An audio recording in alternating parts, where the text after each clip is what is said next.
સુરત મહાનગરપાલિકાના ખુલ્લા પ્લોટની ફાળવણીને લઈ ગંભીર આક્ષેપો સાથે લોકાયુક્ત અને ગુજરાત તકેદારી આયોગમાં ફરિયાદ કરવામાં આવી છે। સુરત મહાનગરપાલિકાના વિવિધ ઝોનમાં આવેલી કિંમતી ખુલ્લા પ્લોટની ફાળવણીને લઈ હવે વિવાદ સર્જાયો છે। આ મામલે અસલમ સાયકલવાળા દ્વારા નિવૃત્ત ન્યાયમૂર્તિ અને ગુજરાત લોકાયુક્ત જસ્ટિસ બિરેન વૈષ્ણવ તેમજ ગુજરાત રાજ્ય તકેદારી આયોગ સમક્ષ લેખિત રજૂઆત કરવામાં આવી છે। રજૂઆતમાં આક્ષેપ કરવામાં આવ્યો છે કે વર્ષ 2021થી સ્થાયી સમિતિ દ્વારા વિવિધ ખુલ્લા પ્લોટ વ્યક્તિઓ અને સંસ્થાઓને 6 મહિના માટે હંગામી ધોરણે ફાળવવામાં આવતા રહ્યા છે। ફરિયાદી કરતાના આક્ષેપ મુજબ આ ફાળવણી માટે સેન્ટ્રલ વિજિલન્સ કમિશનની માર્ગદર્શિકા મુજબની ટેન્ડર પ્રક્રિયાનું પાલન કરવામાં આવતું નથી અને દર 6 મહિને સ્થાયી સમિતિની બેઠક વધારાની દરખાસ્ત રજૂ કરી ફાળવણીનું રિન્યુઅલ કરવામાં આવે છે। વર્ષ 2021 થી સુરત મહાનગરપાલિકાનું વહીવટ શાસક પક્ષ દ્વારા પોતાની ખાનગી પેઢીઓ એ રીતે ચલાવવામાં આવી રહ્યો છે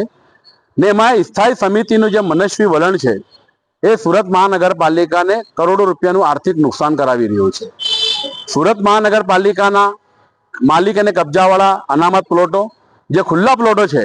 એ પ્લોટોને પોતાના મળતિયાઓને 6 મહિના માટે હંગામી ધોરણે ફાળવવાના જે ઠરાવો થયા છે અને દરેક સ્થાયી સમિતિની સભામાં સ્થાયી સમિતિ અધ્યક્ષ શ્રી દ્વારા વર્ષ 2021 થી વધારાના કામ માટેની દરખાસ્તો રજૂ કરવામાં આવે, સર્વાનુમતે ઠરાવ મંજૂર કરવામાં અને 6 મહિના માટે હંગામી ધોરણે ફાળવણી થતી હતી અને એ દર 6 મહિને રિન્યુઅલ કરતા હતા। દર 6 મહિને આવી રીતે વધારાની દરખાસ્ત મૂકીને ઠરાવ કરતા હતા। જે ચીફ સેન્ટ્રલ વિજિલન્સ કમિશનની ગાઈડલાઈન છે કે કોઈ પણ ખુલ્લા પ્લોટ સુરત મહાનગરપાલિકાનો કે સરકારના હોય એને એક ચોક્કસ નીતિ બનાવવામાં આવેલી છે કે એ નીતિ એને જાહેર હરાજી કરવી પડે, ઓનલાઈન પોર્ટલ પર એની જાહેર હરાજી કરવી પડે, ઓનલાઈન હરાજી મૂકવી પડે, જાહેર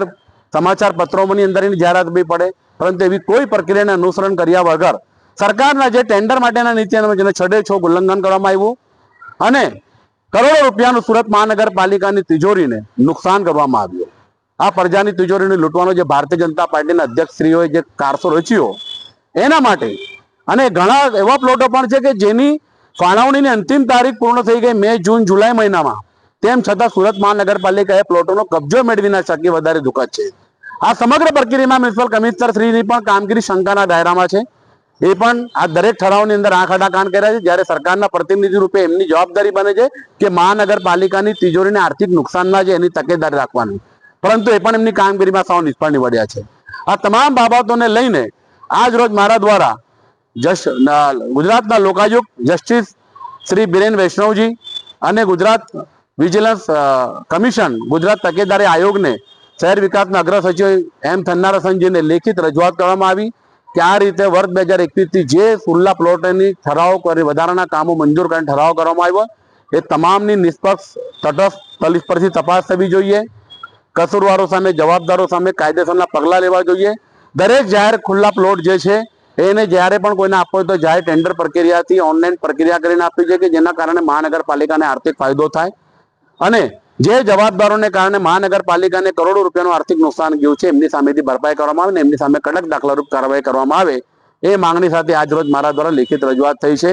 આ વર્ષ 2021 થી શ્રી પરેશ પટેલ સ્થાયી સમિતિ અધ્યક્ષ હતા, એમને આ શરૂઆત કરી હતી, નવો ચીલો પાર પાડ્યો હતો અને એને અનુસરીને હાલના અધ્યક્ષ રાજન પટેલે પણ એવી જ કામગીરી કરી છે અને વધારાના દરખાસ્તો મૂકીને આવી રીતે વધારાના ઠરાવો પાસ કરાવીને પોતાની સત્તાનો સંપૂર્ણપણે દુરુપયોગ કર્યો છે। એ તમામ સામે કાયદેસરની કાર્યવાહી થાય એવી મારી માંગણી થઈ છે અને જો મારી માંગણી સંદર્ભે આ તંત્ર દ્વારા આંખ આડા કાન કરવામાં આવશે તો સમય મર્યાદા મારીને મારે ન છૂટકે સુરત મહાનગરપાલિકાના હિત માટે નામદાર ગુજરાત હાઈકોર્ટ સમક્ષ પણ જવાની ફરજ પડશે, જેની સંપૂર્ણ જવાબદારી સુરત મહાનગરપાલિકાના તંત્રની રહેશે। ફરિયાદમાં એવો પણ દાવો કરવામાં આવ્યો છે કે કેટલાક પ્લોટ નજીવા ભાડે ફાળવવામાં આવ્યા બાદ ત્યાં પેટા ભાડુત રાખીને અથવા કોમર્શિયલ પ્રવૃત્તિ કરીને મોટી આવક કરવામાં આવી રહી છે। સાંભળો શું કહ્યું અરજી કરતા માજી કોર્પોરેટર અસલમ સાયકલવાળાએ। Bureau report, Hind TV news, Surat.